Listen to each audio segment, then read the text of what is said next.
प्रसंग चल रहा है कि रात में स्वप्न में बाणासुर की पुत्री उषा जी ने देखा एक नवकिशोर श्यामघन कमल नयन पीतांबरधारी।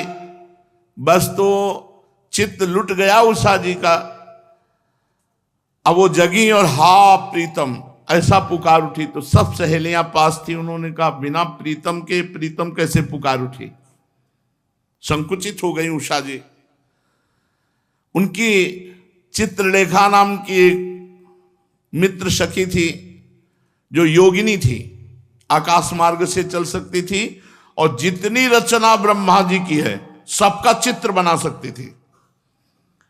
उन्होंने कहा कि प्रिय सखी तुम उदास मत होइए, मैं अनुमान से कह रही हूं कि तुम्हारे स्वप्न में कोई देव सुंदर पुरुष आया और तुम्हारे चित्त का अपहरण कर गया, तभी तुम जगते हुए एकदम कहा हा प्रीतम तुम कहां हो। तुम कहा तो कहा तुम क्षोभ मत करो, शोक मत करो, मैं अभी चित्र बनाती हूं, बस चित्र को तुम बता देना कि ये यही है, बस इतने में हम उसका अपहरण करके लाएंगे और आपके पास आपको मिला देंगे। गंधर्वों के, नागों के, पन्नगों के, विद्याधरों के, देव के सबके चित्र बनाते चली गई। जब यदुवंशियों में श्री वसुदेव जी का बनाया तो कहा इसी वंश में। जब श्री कृष्णचंद्र जी का बनाया कहा हाँ बिल्कुल ऐसे ही। जब प्रद्युम्न जी का बनाया तो कहा ठीक बिल्कुल ऐसे ही। और जे ही अनिरुद्ध जी का बनाया तो कहा यही है, यही हमारे चित्त को चुराने वाले। तब चित्र लेखा जी ने कहा ये तो बहुत कठिन जगह तुम्हारे नेत्र लड़े, ये तो भगवान श्री कृष्ण द्वारिकाधीश के पौत्र हैं, प्रद्युम्न पुत्र अनिरुद्ध, पर फिर भी मैं तुम्हारे काज के लिए चाहे प्राणों का बलिदान करना पड़े मैं अवश्य इनका अपहरण करूंगी।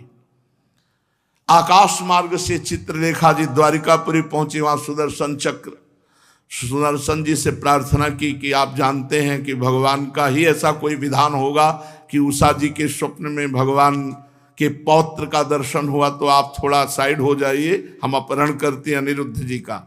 अनिरुद्ध जी महल में पलंग में थे, पलंग सहित उठाया और आंगन से आकाश मार्ग से बाणासुर के महल में उषा जी के पास अनिरुद्ध जी को विराजमान कर। अब तो उषा जी के आनंद का ठिकाना नहीं, जो स्वप्न में देखा था उनको साक्षात देख रही। धीरे धीरे अनिरुद्ध जी से इतनी प्रीता बढ़ी कि अनिरुद्ध जी भी भूल गए द्वारिकापुरी। हंसना खेलना खाना पीना आनंद मनाना वो तो राजमहल है।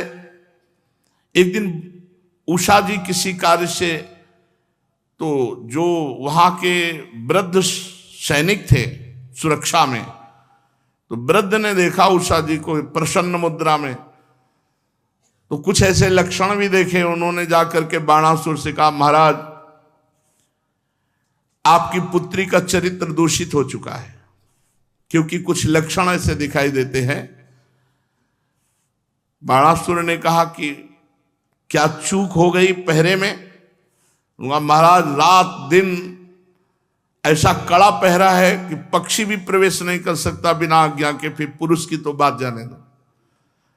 बाणासुर एक छोटी सी सेना लेकर महल में, वहां जो ही दरवाजा खुलाया तो देखा भगवान के चतुर्व्यूह अवतार हैं, जैसे राम लक्ष्मण भरत शत्रुघ्न, ऐसे वासुदेव संकर्षण प्रद्युम्न अनिरुद्ध भगवत स्वरूप। अनिरुद्ध जी उषा जी के साथ चौसर खेल रहे थे और सब सखियां सहेलियां सेवा में। अनिरुद्ध जी ताड़ गए कि 1000 भुजा वाला ये बाणासुर ठीक नियत से नहीं है, तो एक दौड़कर परिग उठाया और जितने सैनिक थे सबको मार डाला। बाणासुर ने, मेघनाथ ने जिस मंत्र का प्रयोग करके नागपाश से राम जी और लक्ष्मण जी को बांधा था, उसी नागपाश से अनिरुद्ध जी को बांध दिया। अब अनिरुद्ध जी बंधन में युक्त हो गए। इतने में देवर्षि नारद जी पहुंचे। नारायण नारायण नारायण। द्वारिकाधीश जी महाराज की जय हो। प्रभु सूचना देते हैं कि बाणासुर ने अनिरुद्ध जी को बंदी बना लिया है। बोले हाँ यही तुम जानना चाहते थे। अनिरुद्ध जी 4 महीने हो गए यहाँ से अपहरण कर ले गया। कोई बोले हाँ योगिनी चित्रलेखा जो बाणासुर का मंत्री कुंभांड है उसकी पुत्री है, और आप शीघ्र पहुंचे, अनिरुद्ध जी नागपाश में बंधे हुए हैं। अब तो भगवान बलराम जी, श्री कृष्ण, प्रद्युम्न और भी सात्यकी, कृतवर्मा, बड़े बड़े वीरों ने सेना सजाई और शोणितपुर बाणासुर की राजधानी आक्रमण कर दिया। जब बाणासुर ने देखा कि हमारी राजधानी पे आक्रमण कर दिया यदुवंशियों ने, तो तुरंत सूचना पहुंचाई। तो भगवान शंकर ने वचन दिया था बाणासुर को कि तुम्हारी राजधानी की रक्षा हम करेंगे। तो भगवान शंकर वृषभ राज नंदी पर सवार होकर के स्वामी कार्तिकेय अपने सैनिकों के साथ सामने आमने आ गए। इधर भगवान श्री कृष्ण बलराम, इधर महादेव जी और कार्तिकेय स्वामी, देव सेनापति स्वामी कार्तिकेय, महान बलशाली भगवान शंकर पुत्र। अब तो बड़ा विशाल घमासान युद्ध, रोंगटे खड़े कर देने वाला। भगवान शंकर जी से भगवान श्री कृष्णचंद्र जी और प्रद्युम्न जी से स्वामी कार्तिकेय का युद्ध होने लगा। बलराम जी कुंभांड कूपकर्ण से युद्ध करने लगे। बाणासुर के पुत्र के साथ सांब और बाणासुर के साथ सात्यकी भिड़ गए। बड़े बड़े देवता, ऋषि मुनि, सिद्ध, चारण, गंधर्व, अप्सराएं ये विमानों पर चढ़कर युद्ध देख रहे। भगवान श्री कृष्ण ने सारंग धनुष खींचा और भगवान शंकर जी की सेना पर प्रहार किया। शंकर जी की सेना भूत, प्रेत, प्रमथ, गुहक, डाकिनी, यातुधान, बेताल, विनायक, प्रेत, मातृगण, पिशाच, कुष्मांडा, ब्रह्म राक्षस, ये सारंग धनुष से छूटे हुए बाण से सब भगदड़ मच गई। भूत प्रेतों में, बेताल विनायकों में। पिनाक पाणे भगवान शंकर ने पिनाक पर प्रत्यंचा चढ़ाई। जैसे श्री कृष्ण का सारंग धनुष, ऐसे भगवान शंकर का पिनाक। भांति भांति के दिव्यास्त्र पिनाक पे जे भी चढ़ाते हैं तो भगवान श्री कृष्ण उसकी काट पहले ही सारंग से चढ़ा के छोड़ देते, वो शांत हो जाता है। ब्रह्मास्त्र का संधान किया भगवान शंकर ने, तो ब्रह्मास्त्र से ही शांत कर दिया भगवान श्री कृष्ण ने। वायुवास्त्र का संधान किया भगवान शंकर ने, तो पर्वतास्त्र से शांत कर दिया। आग्नेयास्त्र का संधान किया भगवान शंकर जी ने, तो वर्षा जिससे होती पर्जन्यास्त्र से शांत कर दिया। पाशुपतास्त्र का प्रयोग किया जो अमोघ बाण भगवान शंकर का है, तो नारायणास्त्र का प्रयोग किया भगवान श्री कृष्ण जो उनका अमोघ है, दोनों बाण शांत हो गए। महादेव जी से कहा क्या आज्ञा है, तो उनका जन्मणास्त्र चलाओ। तो जे भी भगवान श्री कृष्ण ने जन्मणास्त्र चलाया तो महादेव जी बार बार जमाई लेने लगे। जब जमाई लेने लगे तो भगवान शंकर को छोड़कर श्री कृष्ण आगे बढ़े और बाणासुर की सेना का संहार करने लगे। प्रद्युम्न जी ने बाणों की बौछार से स्वामी कार्तिकेय को घायल कर दिया। वो मयूर वाहन से युद्ध विरत हुए। बलराम जी ने हल से पकड़ना, मूसल से मारना, तो कुंभाग और कूपकर्ण आदि इन सबको रणभूमि में मार गिराया मूसलों की मार से। अब ऐसा बलराम जी का मूसल चले कि बड़े बड़े गजरा, तितर बितर सब हो गए। बाणासुर ने देखा हमारी सेना तहस नहस हो गई और हमारे गुरुदेव भगवान शंकर तो जमाई लेने में ही लग गए, कार्तिक जी का मोर उड़ गया, युद्ध विरत हो गए। अब उसने 1000 भुजा, 500 धनुष, लाखों बाण संधान एक साथ क्रोधित होकर बाणासुर युद्ध करने लगा। भगवान श्री कृष्ण ने एक बाण से सब धनुष की प्रत्यंचाएं काट दी, सारे बाण काट दिए। अब भगवान श्री कृष्ण ने पांचजन्य शंख की ध्वनि की और सारथी, घोड़े सब बाणासुर के नष्ट कर दिए। अब बाणासुर को मारने ही वाले थे कि कोटरा नाम की एक देवी बाणासुर की धर्म माता थी। उसने बाणासुर की रक्षा के लिए अपने वस्त्र उतार दिए। भगवान श्री कृष्ण ने तुरंत नेत्र मोड़ लिए, क्योंकि अपनी अर्धांगिनी के सिवा किसी भी स्त्री को नग्न देखने से तत्काल सारे पुण्य नष्ट हो जाते हैं। इसीलिए पर स्त्री गमन भारी निषेध है। तो जे ही वो सामने खड़ी हुई तो सब धर्म के रहस्य को जानने वाले थे, तुरंत आंखें फेर ली। भगवान श्री कृष्ण ने कि कहीं उस पर दृष्टि न पड़ जाए, मुंह फेर लिया और दूसरी ओर देखने लगे। तब तक बाणासुर धनुष कट जाने और रथहीन हो जाने के कारण नगर में चला गया। इधर जब भगवान शंकर के भूतगण इधर उधर भाग गए तो उनका छोड़ा हुआ 3 सिर और 3 पैर वाला ज्वर 10 दिशाओं को जलाता हुआ भगवान श्री कृष्ण की ओर दौड़ा। भगवान श्री कृष्ण ने उसे अपनी ओर आते देख करके उसका मुकाबला करने के लिए वैष्णव ज्वर छोड़ा।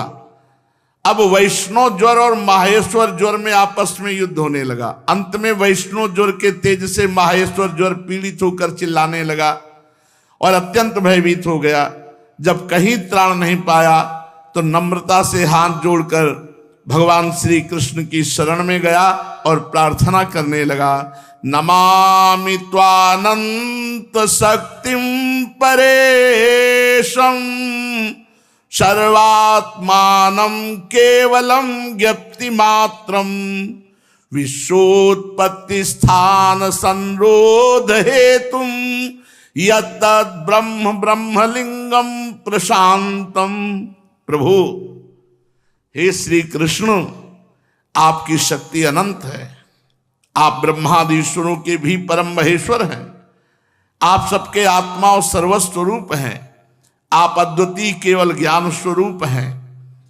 संसार की उत्पत्ति, स्थिति और संहार इसके कारण आप ही हैं। प्रभु, आपके शांत, उग्र और अत्यंत भयानक दुस्सा तेज ज्वर से मैं अत्यंत संतप्त हो रहा हूं।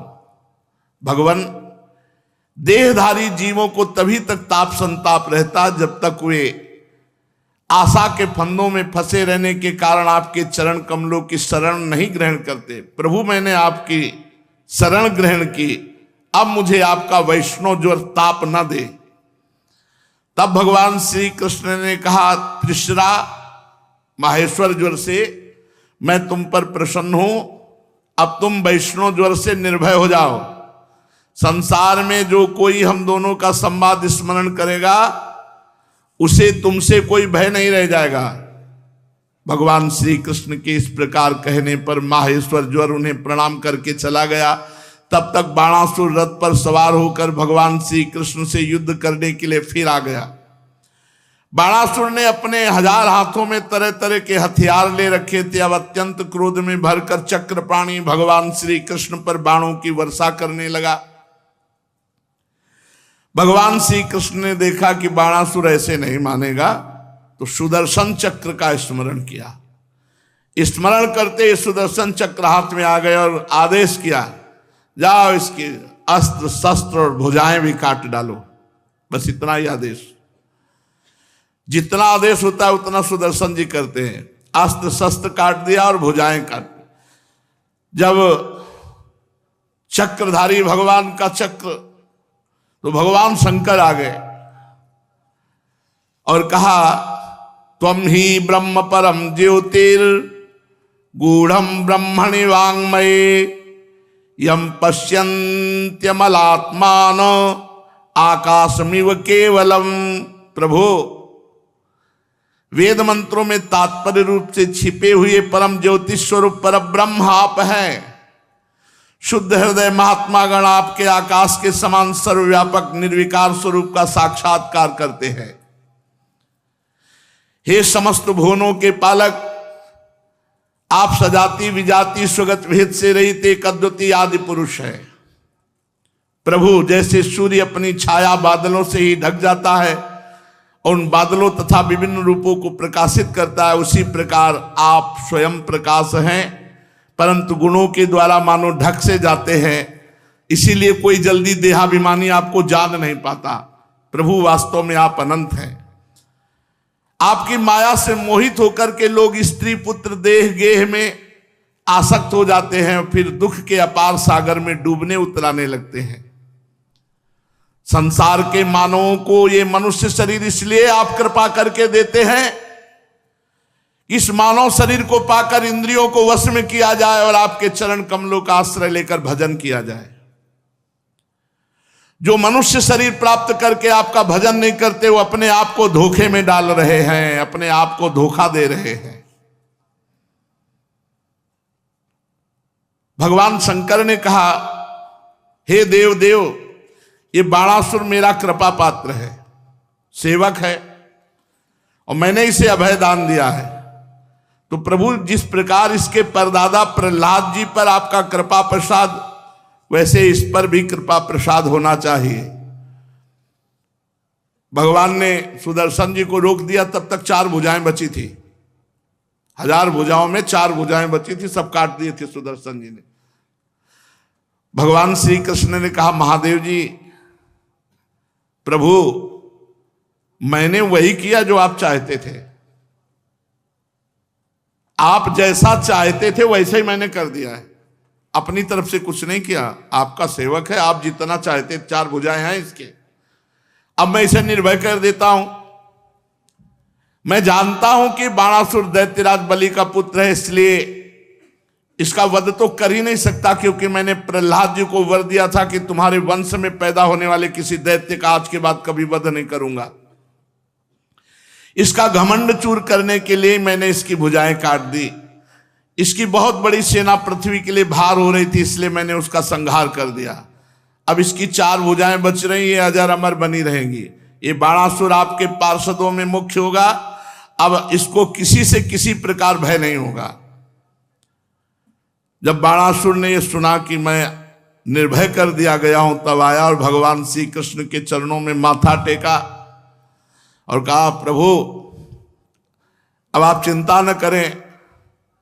और महल में जाकर अनिरुद्ध जी को नागपाश से मुक्त किया, अपनी पुत्री उषा को लाया और भगवान के हाथ में, ये प्रभु, आपका ये पौत्र और ये मेरी पुत्री, आप स्वीकार करें।